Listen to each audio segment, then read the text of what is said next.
সুস্পষ্ট ভাষায় বলতে চাই, রাসূলুল্লাহ সাল্লাল্লাহু আলাইহি ওয়াসাল্লামের এই আদর্শ অনুসরণ করে যদি আমরা সারা পৃথিবীর মুসলমান ঐক্যবদ্ধ হয়ে জিহাদের ময়দানে ঝাঁপিয়ে পড়ি, তাহলে সারা পৃথিবীর কাফের মুশরিক বেঈমান লেজ ফুটিয়ে বেড়াতে বাধ্য হবে।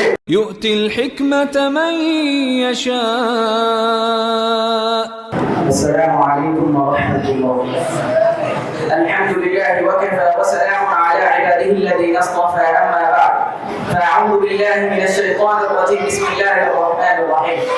وما لكم لا تقاتلون في سبيل الله والمستضعفين من الرجال والنساء والولدان يقولون ربنا أخرجنا من هذه القرية الظالم أهلها واجعل لنا من لدنك وليا واجعل لنا من لدنك نصيرا. وقال رسول الله صلى الله عليه وسلم: المسلم أخو المسلم لا يظلمه ولا يسلمه. ঐতিহ্যবাহী দ্বীনি বিদ্যাপীঠ মাদ্রাসা আলেমী ফুহাইল রাদিয়াল্লাহু তাআলা আনহু কর্তৃক আয়োজিত মাসিক সেমিনারে সম্মানিত সভাপতি ও সুধীকর্মী ছাত্র মণ্ডলী, আমার সামনে উপবিষ্ট আছেন বাংলার প্রত্যন্ত অঞ্চল থেকে প্রাণপ্রিয় ছাত্র ভাইরা, সবাইকে জানাই আমার পক্ষ থেকে আন্তরিক শুভেচ্ছা ও অভিনন্দন। মুহতারাম হাজিরিন, আজকে আমার বক্তৃতার বিষয়বস্তু হচ্ছে মুসলিম উম্মার আত্মনাদে আমাদের কি করে গেল। এই বিষয়কে সামনে রেখে কোরআন ও হাদিসের আলো কিঞ্চিত পরিমাণ আলোকপাত করার চেষ্টা করব। আমার তৌফিক ইল্লা বিল্লাহ। মুহতারাম হাজিরিন, সারা পৃথিবীর জমিন আজ মুসলিম উম্মার রক্তে রঞ্জিত। মানবতার বুক আজ কত বিক্ষত।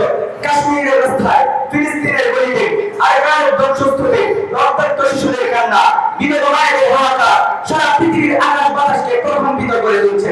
শুধু তাই নয়, একটু চিন্তা করে দেখুন, আপনার সামনে যদি আপনার কলিজার টুকরা সন্তান রক্তাক্ত অবস্থায় ছটফট করতে থাকে, অথবা আপনার মা যদি আগুনে পুড়ে যেতে থাকে, অথবা আপনার বাড়িঘর যদি ধ্বংসস্তূপে পরিণত হয়, তাহলে কি আপনি বসে থাকবেন? কখনোই বসে থাকবেন না।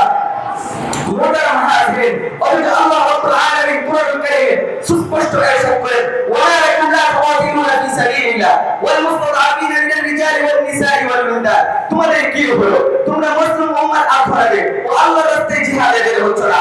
যারা কেটে কেটে বলছে, রব্বানা আখরিজনা মিন হাযিহিল ক্বরিয়াতি যালিমি আহলুহা, আয় আল্লাহ, আপনি আমাদেরকে জালিম সম্প্রদায় থেকে বের করুন। মুহতারাম হাজিরিন, কুরআনুল কারীমের এই আয়াত ছিল সারা পৃথিবীর মুসলিম উম্মার আত্মনাদ ও ফিলিস্তিনের মা বোনদের মুখ থেকে বেরিয়ে আসা ফাটা কান্না। মুহতারাম হাজিরিন, আমি বলতে চাই, রাসূলুল্লাহ সাল্লাল্লাহু আলাইহি ওয়াসাল্লামের সুস্পষ্ট হাদিস, আল মুসলিমু আখুল মুসলিম লা ইয়াসলিমুহু ওয়া লা ইসলিমুহু। মুসলমান মুসলমানের ভাই, সে তার উপর জুলুম করবে না এবং তাকে শত্রুর হাতে তুলে দেবে না। মুহতারাম হাজিরিন, আজ সারা পৃথিবীতে মুসলমানের সংখ্যা 150 কোটি। তারপরেও মুসলমান আজ সারা পৃথিবীর প্রত্যেকটি জায়গায় অপমানিত, অপদস্থ, লাঞ্ছিত। কি তার কারণ? এই ব্যাপারে রাসূলুল্লাহ সাল্লাল্লাহু আলাইহি ওয়াসাল্লাম 1450 বছর পূর্বে ভবিষ্যৎবাণী করে গিয়েছেন, বাল আনতুম ইয়াউমাইদিন কাসীর ওয়ালাকিন্নাকুম কামাসাইস সাইল। অর্থাৎ তোমরা সেদিন সংখ্যায় অনেক হবে, কিন্তু সমুদ্রের ফেনার মতো তুচ্ছ অমূল্য হবে।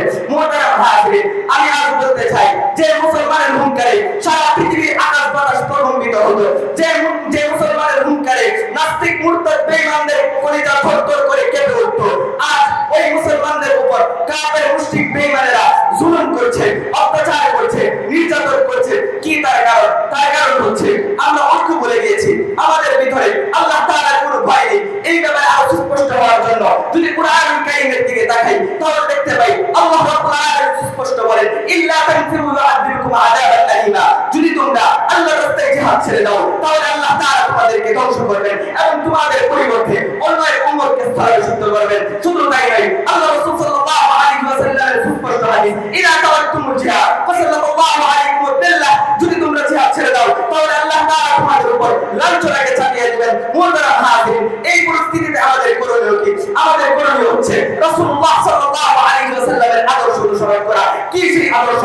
রাসূলুল্লাহ সাল্লাল্লাহু আলাইহি ওয়াসাল্লাম যখন মক্কার মুখে ইসলামের দাওয়াত দিতে শুরু করলেন, তখন মক্কার কাফের মুশরিক বেঈমানেরা রাসূলুল্লাহ সাল্লাল্লাহু আলাইহি ওয়াসাল্লামের উপর জুলুম করেছে, অত্যাচার করেছে, নির্যাতন করেছে। কিন্তু রাসূল সাল্লাল্লাহু আলাইহি ওয়াসাল্লাম যখন মক্কা থেকে হিজরত করে মদিনায় চলে গেলেন, তখন আল্লাহ তাআলা রাসূলকে জিহাদের আদেশ করলেন। যখন রাসূলুল্লাহ সাল্লাল্লাহু আলাইহি ওয়াসাল্লাম জিহাদের আদেশ পেয়ে সমস্ত সাহাবায়ে-কেরামদেরকে নিয়ে জিহাদের ময়দানে ঝাঁপিয়ে পড়লেন, তখন সারা পৃথিবীর কাফের মুশরিক বেঈমান লেজ গুটিয়ে পালাতে বাধ্য হয়েছে।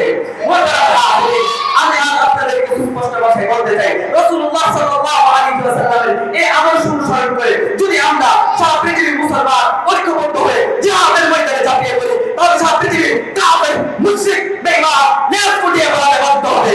আখির পয়গাম, সর্বশেষ কথা হচ্ছে, শুনে হে আলামিন তাওহীদি জনতা, আল্লাহ তাআলা রক্ষায়, ঈমান রক্ষায়, ইসলামী শরিয়া রক্ষায় যদি নিজের জীবন কুরবান করতে হয়, নিজের জীবন কুরবান করব।